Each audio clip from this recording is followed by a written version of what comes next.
Let's take a look at Mamdani. Let's take a look at a guy we do like. Today's military strikes in Iran carried out by the U.S. and Israel mark a catastrophic escalation in an illegal war of aggression, bombing cities, killing civilians, opening a new theater of war. Americans do not want this. They do not want another war in pursuit of regime change. This is a fact, by the way. Only like 20% of Americans are in support of a war with Iran. They want relief from the affordability crisis. They want peace. I'm focused on making sure every New Yorker is safe. I've been in contact with our police commissioner and emergency management officials. We're taking proactive steps. Mamdani, you have to call the White House. Mamdani, you have to call the White House, okay? You have to convince Trump to stop. We know you can do it. We know he'll listen to you. You have to, please. Mr. Trump, pick up the phone. I know you don't want hate. This isn't you. We're taking proactive steps, including increasing coordination across agencies and enhancing patrols of sensitive locations out of abundance of caution. Additionally, I want to speak directly to Iranian New Yorkers. You are part of the fabric of this city. You are our neighbors, small business owners, students, artists, workers, and community leaders. You'll be safe here. Nice. The only real Democrat. The only Democrat who represents the will of the American people. You know? Literally. Like that, the only one. Every single other one, all Zion-Nazi slaves. Freaks. I saw this because it got quote tweeted by Bill Ackman, this fucking freak. Which, again, like, Americans, you choose. Do you want the can-do spirited, popular New York City mayor who's captured the hearts of millions, who works every day to make the city that he represents a better place? Or do you want this disgusting freak, money man, whose job is to petulantly whine that we are being anti-Semitic by not supporting Israel enough? The man who at every moment, every day, he wakes up and he thinks, how can I make this about me, about us, about Israel? Every single day. So let me get this straight. You support the Khamenei regime that killed 38,000 protesters. Really? Did he say that? Is that what he said? This is the juxtaposition, by the way. You either support, and this really is the line. You either support this or you support this. That's it. It really, truly is. Like, you either endorse a disavowal of American military expansionism as support for the will of the American people not invading Iran, or this disgusting freak, these hateful, rich MIC, these deep state fucks who will use seriously, like, we all saw how Bill Ackman acted throughout Mamdani's primary and in the lead up to the general election. They don't give a fuck about America. They don't give a fuck about you. They don't care about your affordability, your housing, your grocery costs. They don't care about your they don't care about they have no love of country or of people or of anything. It's just a purely, like, class-based grievance. They literally only care about Israel, and they only care about Israel because Israel's aligned with the pocketbook. That's it. All of that would disappear. If Israel, like, tomorrow, Israel had secular democratic leadership, or, like, just not openly Hitlerite leadership, then it would shift, and they would back some kind of revanchist military junta that would overthrow the new democratic regime of Israel and install their double Hitlerite regime. Like, they really are awful, awful, evil people. Let me get this straight by lying about what you're saying that everyone can see clearly as day. You support the Khamenei regime that killed 38,000 protesters and maimed hundreds of thousands more, a regime that has repeatedly called for death to America and has killed thousands. Listen, man, Iran has said death to America many times. You're the only one who's actually managed to do it, okay? The economic and social interests that Bill Ackman represents have killed millions of Americans. If you talk about economic deprivation, income inequality, lack of proper health care, the broad, and it is that simple, by the way, you know, the world is very complicated in, like, the granular details, but the overall moral swath is actually shockingly simple. People associated with Trump represent basically every evil on earth. Everything you can do to make this country worse, they're there on the other side of it. Because I'm not saying the world is a zero-sum game, but it's not an infinity-sum game. And there are people who want what you have, and they have the power to take it, and they've been taking it. Year after year, month after month, they've been taking it, and they take and they take and they take. And now everyone feels stretched thin, and they have more than they ever had before. The 1% have a greater percentage of wealth than any point in human history, and we're just supposed to give them more and more and more. You must support increased support for Israel, more money, more weapons, more UN votes. We're the only country that votes to defend them in the whole world. The entire world agrees that Israel's insane. It's just us. Only us. And then you look at the justifications we provide, and they're so flimsy, they're so transparent, they're obviously disingenuous. People like Fetterman can't even offer an excuse for why they believe what they believe. How is it good for the constituents of the state of Pennsylvania, the state that you represent as a senator, that we attack Iran? And he just clams up because they know that it isn't, and they don't care. They don't care. This is exactly how much Zionists care to convince you. It's why the only argument they've ever bothered to construct is you're anti-Semitic.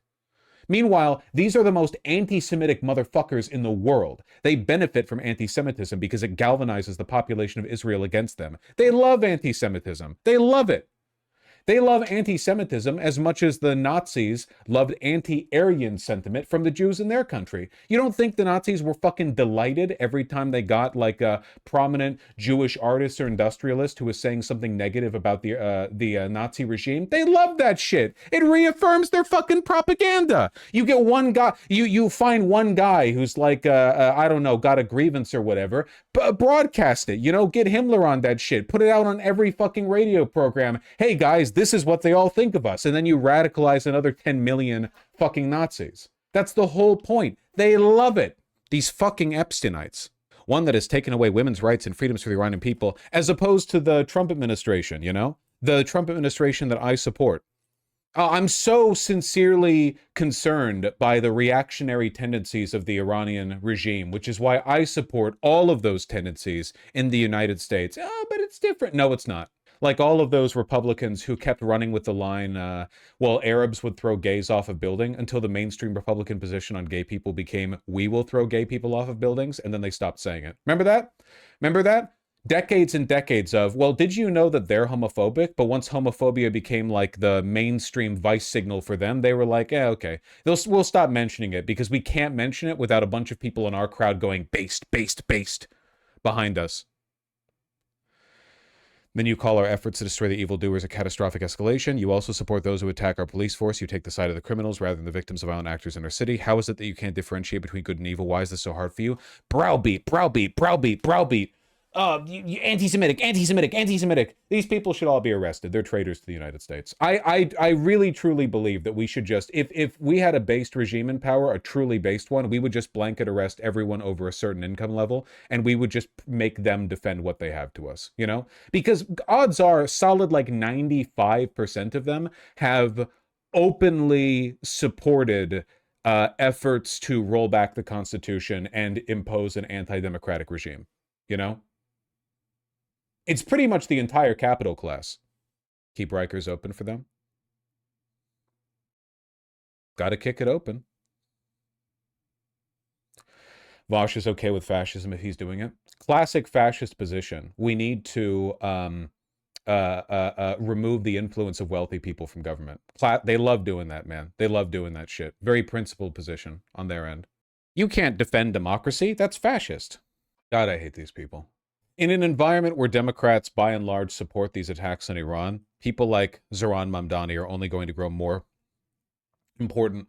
We need voices speaking out against this. Tallarico has spoken out against it. Platner has spoken out against it. Ro Khanna has spoken out against it. We need a new wave of Democrats who are brave enough to challenge the deep state and everything that it represents. The intentions of the deep state have grown ever more unpopular since October 7th. I think that to an extent you can trace that trend back to the Intifadas, but especially since October 7th, The big problem, I think, the big strategic error was that after October 7th, Israel got radicalized to the point that continuing to defend them would end up being optically unjustifiable. It's a lot easier to defend Israel when in 2006 or whatever. We're embroiled in war in the Middle East anyway, and the Palestinians, there's not as much attention given to the Palestinians. It's just an easier bet for them, right? But now it's almost indefensible. Rather than cutting their losses and running, they have continued to defend, hand over fist, nonstop. And yet they were evil then too. Of course they were evil then too. But now it's harder. It's a harder, line to justify. Jesus Christ with the quotes. If only Congress was alive to see this. That's true. Are we seeing progress in this? IMO, I think there are more progressive anti-establishment politicians as opposed to other times in the 21st century. Yeah, probably. I think so.